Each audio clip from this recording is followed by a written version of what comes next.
Mungkin dari teman-teman sudah pernah dengar tentang self harm. Penting gak sih untuk memahami tentang self harm? Apa sih penyebabnya? Dan kalau saya atau orang sekeliling saya mengalami hal ini, bagaimana cara membantunya atau mengatasinya? Nah, silakan nonton video ini sampai habis karena kita akan membahas seputar self harm. Karena bagi saya, informasi ataupun pengetahuan tentang perilaku gangguan mental ini masih minim, terlebih di kalangan remaja hingga dewasa. Mungkin saja orang-orang sekitar kalian ada yang mengalami perilaku ini, namun tidak kamu ketahui. Karena orang yang mengalami ini cenderung menyembunyikan luka fisiknya dan juga melakukannya secara diam-diam. Maka dari itu penting untuk teman-teman mengetahui tentang perilaku ini, agar teman-teman bisa mengenal dan mengetahui perilaku self harm. Bisa untuk kebaikan teman-teman juga, untuk membantu orang-orang sekitar kalian juga. Mungkin saja kalian pernah bertemu dengan teman atau orang di sekitar kalian. Lalu kalian tidak sengaja melihat ada luka sayat di kulit, lebam, atau kebiruan di tubuhnya.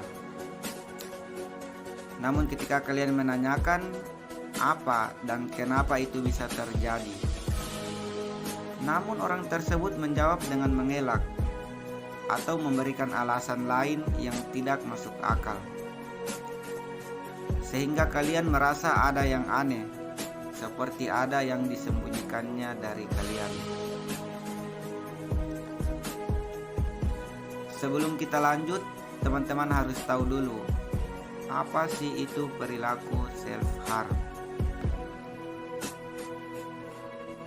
Self harm adalah segala jenis tindakan yang dengan sengaja dilakukan oleh seseorang untuk menimbulkan rasa sakit hingga menimbulkan luka pada tubuhnya. Biasanya seperti melukai kulit dengan benda tajam, menggaruk hingga luka, atau membenturkan badan ke benda keras.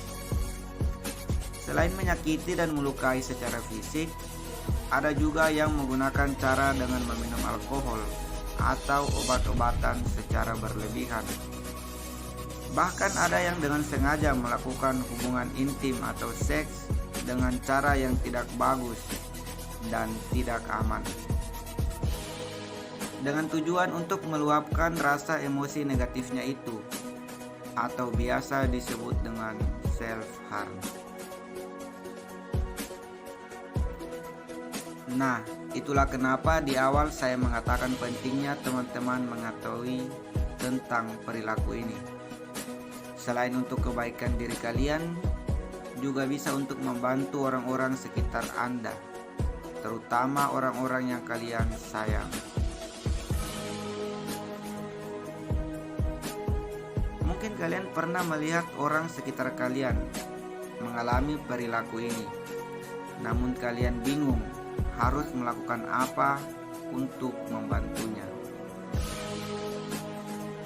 Nah, hal itu akan kita bahas. Perilaku ini sebenarnya memberikan kepuasan tersendiri bagi individu yang melakukannya, yang dimana membuat individu tersebut merasa lebih puas, lebih lega dari rasa sakit yang ditimbulkan oleh perilaku self harm.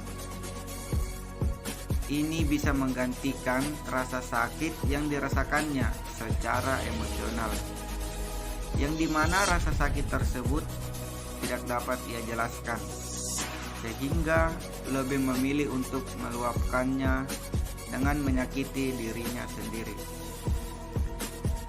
Mungkin timbul pertanyaan di benak teman-teman, kenapa rasa sakit fisik bisa menggantikan rasa sakit emosional yang dialami.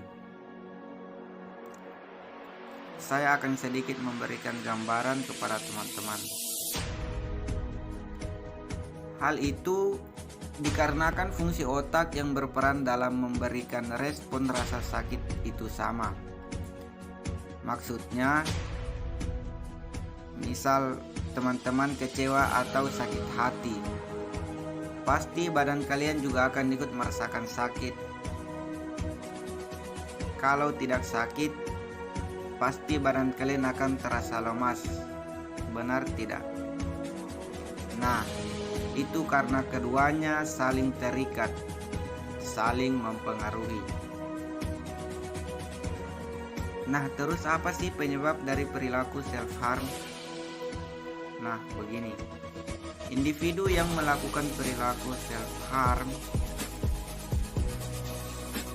akan merasa bahwa ketika dengan melukai atau menyakiti dirinya, akan melepaskan atau meluapkan rasa emosi negatifnya, seperti marah, cemas, depresi, sakit hati, perasaan bersalah, atau sedih yang dipendamnya. Hal ini karena individu tersebut tidak tahu mengenai bagaimana caranya agar dia bisa mengatasi atau mengontrol rasa emosi negatifnya.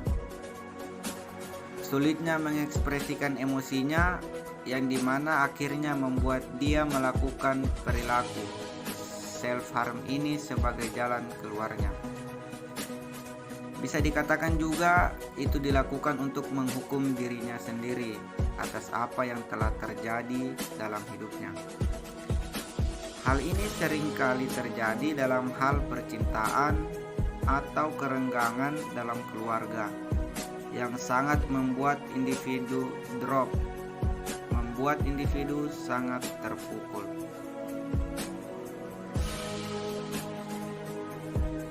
Nah, jika sudah cukup memahami penyebabnya, lalu bagaimana cara mengatasinya? Di sini saya akan memaparkan 4 cara. 1. Mencari bantuan. Untuk teman-teman yang mungkin sedang dalam fase ini, ayo mencoba untuk mulai membiasakan dan memisahkan diri untuk membicarakan apa yang kalian rasakan maupun kondisi yang sedang kalian alami kepada orang-orang terdekat dan orang-orang yang kalian percaya. Jangan membiasakan untuk memendam, karena dengan menceritakan langsung perasaan dan kondisi kalian, itu dapat membantu kalian mengurangi hal-hal negatif yang akan mendorong diri untuk melakukan perilaku self-harm. Nah, jika orang-orang sekitar kalian ada yang sedang melakukan perilaku ini, kalian tanggapi dengan baik, berikan respon dengan penuh kasih sayang yang bisa membuat individu tersebut merasa bahwa kalian sangat care kepadanya. Kalian juga harus bisa menyadari bahwa perilaku yang dilakukan individu tersebut adalah upaya untuk mengatasi atas apa yang dirasakannya. Dengan itu, kalian juga bisa mendorong individu tersebut agar menemukan jalan keluar atas perasaan negatif yang dirasakannya. Kedua, kenali keadaan diri. Mengenali situasi dan kondisi apa sih yang sering mendorong kalian untuk melakukan perilaku ini. Biasanya nih, ada saat-saat tertentu dan barang-barang tertentu yang dimana membuat kalian melakukan self-harm. Misalnya nih, cutter, gunting, pisau, silet yang berada di tempat yang mudah kalian jangkau. Nah, kalian perlu untuk menghindari atau mengalihkan pikiran kalian dari benda-benda tersebut. Sama halnya dalam suatu kondisi yang dimana membuat kalian ingin melakukan self-harm. Misal seperti sendiri di kamar atau berlama-lama di kamar mandi. Cobalah untuk tidak ada pada kondisi itu. Cobalah melakukan suatu kegiatan yang bisa membuat kalian teralihkan dari pikiran negatif. Ketiga, mengekspresikan emosi negatif. Jika kalian sedang sedih, maka luapkan saja rasa itu. Kalian boleh teriak sekencang-kencangnya. Kalian boleh menangis, boleh melampiaskan apa yang kalian rasakan. No problem, selagi itu membuat kalian bisa merasa lega. Tetapi jangan sampai dampaknya bisa melukai diri kamu sendiri dan orang lain. Dan kalian harus ingat, jangan biasakan memendam apa yang kamu rasakan. Kalian bisa juga menuliskan apa yang sedang kalian rasakan, agar kalian dapat memahami apa yang sebenarnya sedang kalian rasakan. Jika banyak usaha yang sudah kalian lakukan, namun kalian masih merasa belum mendapatkan jalan keluar, kalian bisa melakukan pada poin ini. 4. Mencari bantuan profesional. Cobalah untuk mencari orang yang sudah profesional. Mengapa? Karena perilaku self-harm penting untuk diatasi. Untuk kebaikan kalian dan orang sekitar kalian. Kalian bisa melakukan konseling kepada orang yang sudah profesional. Dengan itu, kalian akan dibantu untuk mencari jalan keluar yang tidak merugikan atau menyakiti diri kalian.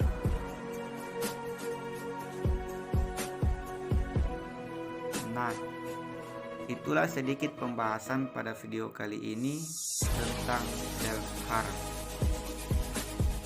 Jika kalian sudah memahami tentang perilaku ini, niscaya kalian bisa melewati dan menghindari perilaku self-harm tersebut. Jika kalian sedang berada dalam fase self-harm ini, kalian bisa coba mengingat kembali atau menonton kembali video ini agar kalian mendapatkan gambaran untuk membangkitkan energi positif kalian, agar bisa mencari dan menyelesaikan segala masalah dengan cara yang tepat. Semoga video ini dapat membawa manfaat untuk teman-teman dalam kehidupan teman-teman di hari-hari mendatang hingga seterusnya. Terima kasih sudah meluangkan waktunya untuk menonton video ini. Dan jangan lupa teman-teman untuk terus ikuti channel Ruang Kehidupan agar tidak ketinggalan konten-konten menarik lainnya.